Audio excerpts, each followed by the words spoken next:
I'll get my finances together when I make more money. You've said it. I've said it. Everyone said it. But it's a lie we tell ourselves. Here's why waiting is the worst thing you can do. It feels logical. Right now, money is tight. But once you get that raise, that promotion, that better job, then you'll finally have enough to save. Then you'll start budgeting. Then you'll get serious. But that day never comes. Because when the raise arrives, something else does too. A bigger apartment, a nicer car, better restaurants.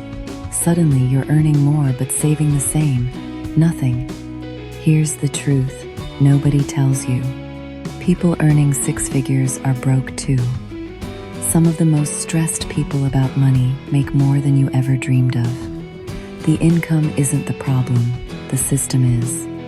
If you don't have a system at $40,000 a year, you won't magically create one at $80,000. Bad habits don't disappear with a bigger paycheck.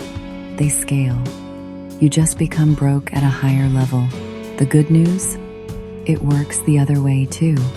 If you build a system now, even with limited income, that system scales with you.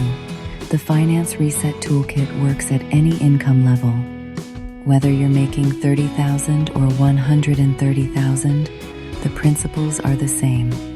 Money in, money out. Assign every dollar. When you get that raise, you don't start from scratch. You just update the numbers. The system is already in place. The habits are already built. Start now with what you have. Save $10 a month if that's all you've got. The amount doesn't matter. The habit does. The Finance Reset Toolkit includes a complete budget tracker, debt payoff planner, savings goal tracker, and an interactive web app that simulates your financial future. Stop waiting for more. Start working with what you have. Tap the link in the description to get the Finance Reset Toolkit today. This video is for educational purposes only. Individual results may vary.